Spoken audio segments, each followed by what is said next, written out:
اعوذ باللہ من الشیطان الرجیم بسم اللہ الرحمن الرحیم۔ ایک چھوٹی سی آیت ہے، وما رمیت اذا رمیت ولکن اللہ رمی۔ اس آیت سے آپ اپنے دشمن کو بھگا سکتے ہیں یا اس کے مکان دکان سے نکال سکتے ہیں، لیکن کوشش کریں کہ جتنا صلح جوئی سے کام ہو سکے وہ کیا جائے۔ یہ نہیں کہ بہت معمولی سی دشمنی یا بہت معمولی سی گفتگو میں تلخ کلامی ہوئی اور اس کے بعد آپ نے اس کو دشمن سمجھ لیا یا دشمن پال لیا۔ السلام علیکم ورحمۃ اللہ وبرکاتہ۔ ناظرین ضیاء حیات، آج میں آپ کے سامنے جو عمل پیش کر رہا ہوں اس کا تعلق دشمن کو اس کے گھر سے بھگانے یا دکان سے نکالنے کا ہے۔ یہ دیکھیے، آج کل یہ دیکھنے میں آیا ہے کہ ہم نے کسی سے ادھار لیا اور اگر اس نے ادھار واپس مانگ لیا تو جناب دشمنی ہو گئی۔ بہت معمولی باتوں پہ ہم دلوں میں کینہ بغض رکھ لیتے ہیں۔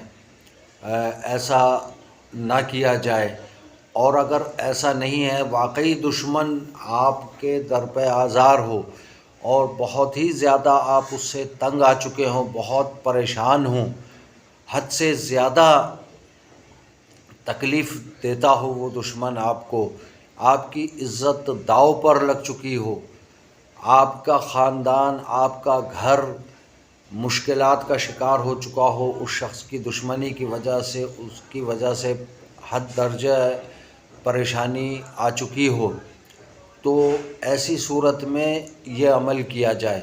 بصورت دیگر اس عمل کی قطعاً اجازت نہیں، اور جو شخص بہت معمولی رنجش و معمولی باتوں پر یہ عمل کرے گا تو اس عمل کے ذمہ دار وہ خود ہوگا اور اپنی قبر خود کالی کرے گا۔ ایسا نہ ہو کہ میں یہ عمل آپ کو نیک نیتی کے تحت بتاتا ہوں، بہت سوچ سمجھ کر بتاتا ہوں، لیکن ہر دفعہ میں یہ بھی کہہ دیتا ہوں کہ اس کی جو بھی عمل ہے یا جو بھی ایسا کام ہے وہ اپنے سوچ سمجھ کر آپ نے کرنا ہے۔ یہ نہ ہو کہ بہت کوئی معمولی سی رنجش ہے، معمولی سی گفتگو ہوئی، اس میں تلخ کلامی ہو جاتی اور آپ کہیں کہ اچھا بیٹا میں تجھے نکال دوں گا، میں دیکھتا ہوں تمہیں تھوڑی دیر میں یا کچھ دنوں میں۔ تو ایسا نہیں ہونا چاہیے۔ بہت بڑی باتیں ہو جاتی ہیں۔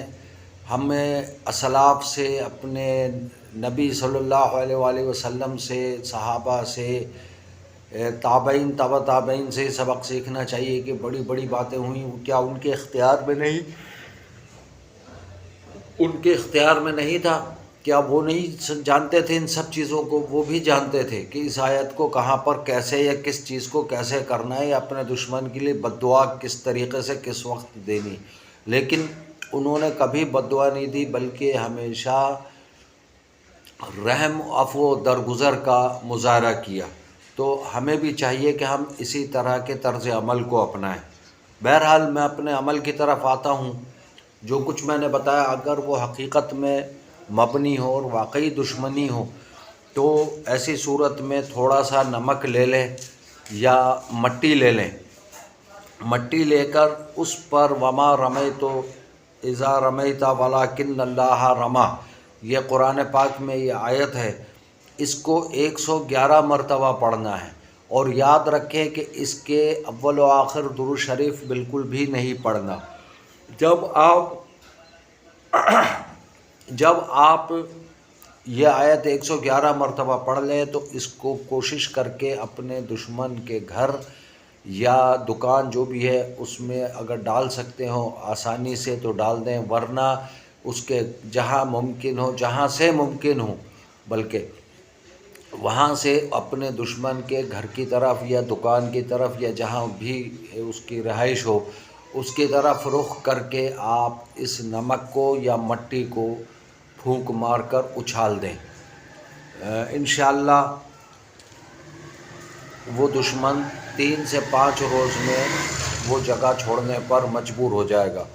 دوسری چیز یہ ہے کہ جب آپ مٹی اچھال رہے ہوں یا یہ پھینکنے کا ارادہ کر رہے ہوں، اس وقت بھی اس آیت کو پڑھتے رہیں اور پڑھتے ہوئے ہی اس کو اچھالیں، اس کی طرف پھینک دیں۔ انشاءاللہ یہ بہت مجرب عمل ہے، قرآن پاک کی آیت کا عمل ہے۔ انشاءاللہ ایسا ممکن نہیں کہ آپ ناکام ہوں، یقیناً کامیابی آپ کے قدم چومے گی۔ امید ہے کہ آپ کو آج کا یہ ویلاگ پسند آیا ہوگا۔ اگر آپ کو آج کی یہ ویڈیو اچھی لگی ہو تو پھر زیادہ سے زیادہ سبسکرائب کریں، اپنے دوست عزیز اقربا میں شیئر بھی کریں، جبکہ لائک اور کمنٹ ضرور کیا کریں۔ ہاں، بیل آئیکن کا بٹن ضرور دبا دیا کریں تاکہ ہر نئی آنے والی ویڈیو کی اطلاع آپ تک بآسانی پہنچ سکے۔ والسلام علیکم ورحمۃ اللہ وبرکاتہ۔ جزاکم اللہ خیرہ۔